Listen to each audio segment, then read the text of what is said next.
الزامات کیا عائد کیے گئے؟ الزامات یہ عائد کیے گئے کہ جناب ایک پارٹی ہے، ایک چیف منسٹر ہے، اس پارٹی کے کچھ ارکان ہیں، وہ پبلک فورمز کے اوپر تقریریں کرتے ہیں، بیانات دیتے ہیں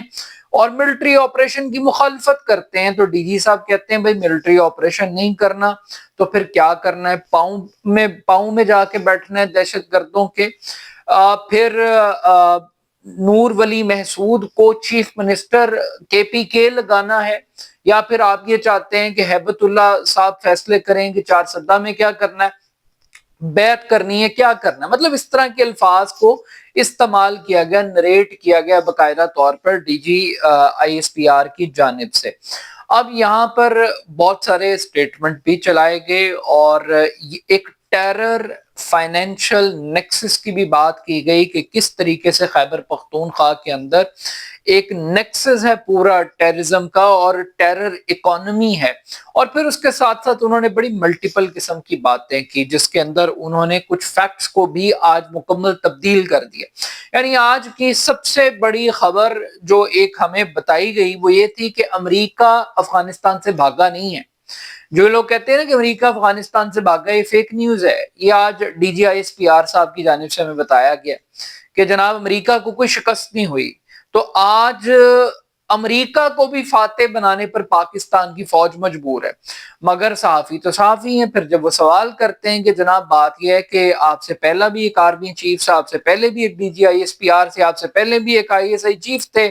جو کہتے تھے کہ جناب دفتر بھی کھولنا ہے، لوگوں کو رہا بھی کرنا ہے، بات چیت بھی کرنی ہے، تو انہوں نے کہا نہیں نہیں نہیں نہیں، ادارے کا کوئی تعلق نہیں تھا، یہ چند افراد تھے اور ایک ہی شخص تھا، اس کا نام تھا عمران خان، جس کے پاس مکمل اختیار تھا فیصلے کرنے کا، اور اسی نے آرمی چیف کو قوم کا باپ بنا دیا تھا۔ تو یہ نقطہ نظر بھی آج قوم کو ایک کیسٹ کے طور پر ایکسپلین کیا گیا۔ بٹ پرابلم کیا ہے؟ پرابلم یہ ہے کہ اس وقت گورنمنٹ پہ بڑا پریشر ہے، گورنمنٹ کو ہر قیمت پر ایک ملٹری آپریشن کرنا ہے۔ اب یہ جو ملٹری آپریشن ہے ایک تو پاکستان کی ضرورت ہے اور ایک انٹرنیشنل ضرورت ہے۔ اب جو انٹرنیشنل ضرورت ہے وہ ذرا بڑی ضرورت ہے کیونکہ ٹرمپ صاحب کو بگرام ایئر بیس کا قبضہ چاہیے، اور جب وہ پاکستان کے آرمی چیف کی اتنی تعریفیں کرتا ہے، اتنی سپورٹ کرتا ہے، اور جواب میں آرمی چیف ٹرمپ کے جو ایمبیشنز ہیں اگر ان کو پورا نہیں کر سکتا تو پھر تو بڑا مشکل ہو جائے گا۔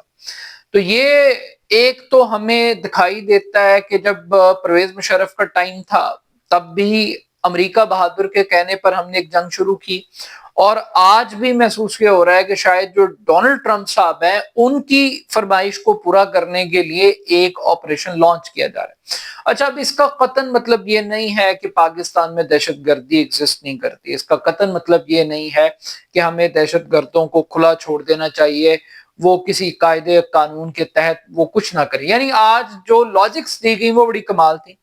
اور سہولت کاری کی ایک نئی ڈیفینیشن دی گئی۔ انہوں نے کہا جناب نہ یہ مرنے کے لیے تیار ہیں، نہ یہ آپریشن کے لیے تیار ہیں،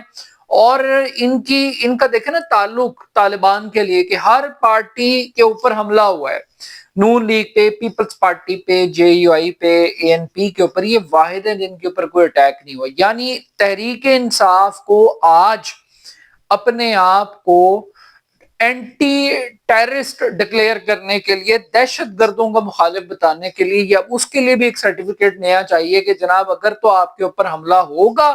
تو آپ دہشت گردوں کے خلاف تصور ہوں گے، لیکن اگر آپ ٹارگٹ نہیں ہوں گے تو اس کا مطلب ہے کہ آپ دہشت گردوں کے لاڈلے ہیں، آپ ان کے سہولت کار ہیں۔ تو یہ ایک بڑی عجیب سی ایک لاجک ہے، شکر کرو یار۔ اور پھر عمران خان صاحب تو وہ شخص ہیں جن کو گولیاں لگی وزیر آباد پہ، اور اس پر بھی پتہ نہیں کون کون سی کہانیاں قوم کو سنائی گئی۔ اللہ جانے اسٹیبلشمنٹ کا ٹارگٹ تھے عمران خان، اللہ جانے طالبان کا ٹارگٹ تھے۔ اب یہاں پر ایک پرابلم ہے، پرابلم یہ ہے کہ جو خیبر پختونخوا کی حکومت ہے وہ کچھ سوالات کر رہی ہے۔ دہشت گردی کو ہم فوج کی انٹینشن پر، فیڈرل گورنمنٹ کی انٹینشن پہ ہم شک نہیں کرتے، ہم یہ کہتے ہیں کہ فوج بھی دہشت گردی کے مسئلے کو فکس کرنا چاہتی ہے۔ اب لڑائی ہے اسٹریٹجی کی، طریقہ کار کی۔ صوبائی حکومت کہتی ہے کہ ڈائیلاگ کریں، صوبائی حکومت کہتی ہے کہ جرگہ لے کے جائیں۔ فیڈرل گورنمنٹ کہتی ہے کہ جناب دہشت گردوں سے کیسے بات کر سکتے ہیں جو آپ کے بچوں کو ماریں، آپ کی فوج پہ حملے کریں، وہ تو کسی رعایت کے مستحق ہی نہیں ہے۔ اب یہاں پر ایک سوال اٹھتا ہے اور وہ یہ کہتی ہے کہ پی کے کی گورنمنٹ کے دیکھیے جناب پچھلے 20 سال سے آپ ملٹری آپریشن کر رہے ہیں، اگر آپ کے ملٹری آپریشن اتنے سکسیسفل ہیں تو پھر یہ دہشت گردی کم کیوں نہیں ہوتی، ختم کیوں نہیں ہوتی، یہ پھر کیوں نکل کر آ جاتی۔ اب یہ جو دہشت گردی کا واپس آنا ہے یا کم ہو کے دوبارہ بڑھنا ہے، اس کی رسپانسبلٹی کے اوپر بات نہیں ہوتی کہ یہ سولین گورنمنٹ کے اینڈ کے اوپر پرابلم ہے،